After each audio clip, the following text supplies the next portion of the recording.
उद्घाटन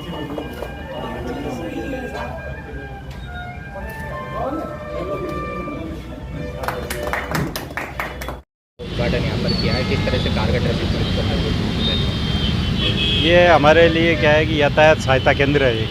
तो इसमें सहायता केंद्र में मान लो कोई आदमी रहता है तो किसी को कोई तकलीफ़ होती है, किसी को रास्ते के संबंध में जानकारी होती है, या कहीं ट्रैफिक जाम होता है, कोई एक्सीडेंट होता है, तो उसके संबंध में हमारा कर्मचारी यहाँ मौजूद रहेगा तो सबको कोई जानकारी दे देगा और गाइड कर सकता है।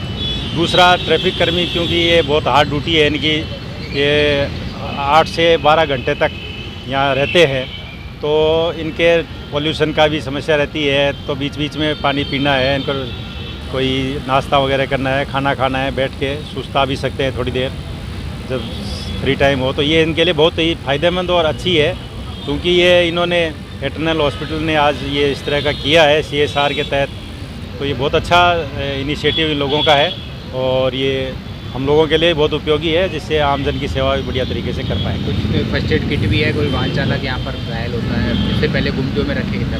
हाँ, इसमें फर्स्ट एड किट है और फर्स्ट एड की हमारे ट्रैफिक कर्मियों को इनके द्वारा कई बीच बीच में ट्रेनिंग दी भी जाती है और भी दिलवाएंगे, जिससे वो उनको एक्सीडेंट के टाइम प्राथमिक चिकित्सा के बारे में भी उनको बता सकते हैं, उनको ऐड दिला सकते हैं।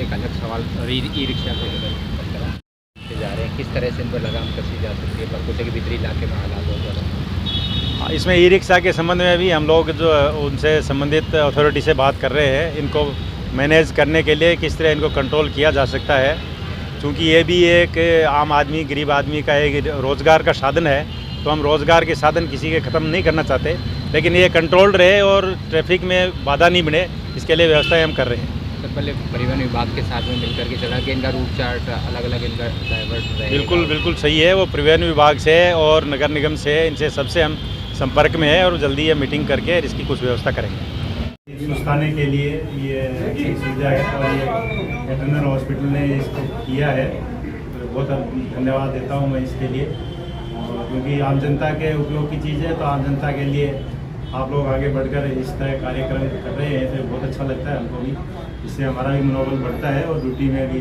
बढ़िया सुधार होता है। सर, आपकी कुछ इस बारे में? इसमें एक तरह से ये यातायात सहायता बूथ के लिए हम इसको प्रयोग करेंगे। तो कई लोग आते हैं जिनको यातायात संबंधी कोई समस्या है, कोई बात अपनी रखना चाहते हैं, तो वो यहाँ जानकारी दे सकते हैं। जैसे पीछे कोई दुर्घटना हुई है या पीछे कोई जाम है, तो ये ऐसा पॉइंट है कि जहाँ कोई स्टाफ जो बैठा है उसको आके वो जानकारी दे सकते हैं। इसके अलावा भी कई बार जैसे कोई बड़े एग्जाम होते हैं और होते हैं, उसमें यातायात सहायता बूथ हम जगह जगह स्थापित करते हैं। तो ये एक तरह से हमारा परमानेंट यातायात सहायता बूथ की तरह इसका प्रयोग किया जाएगा। सर, आप भी कुछ कहना चाहेंगे एटर्नल हॉस्पिटल इस तरीके के जो इनिशिएटिव लेता है इसके बारे में?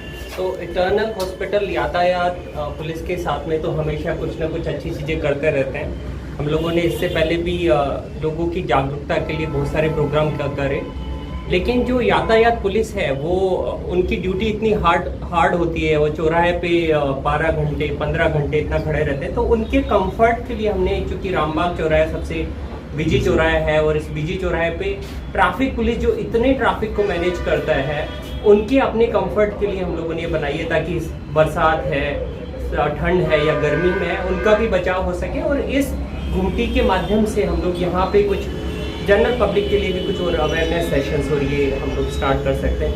अब फाइनल सर कमेंट्स, क्या हम लोग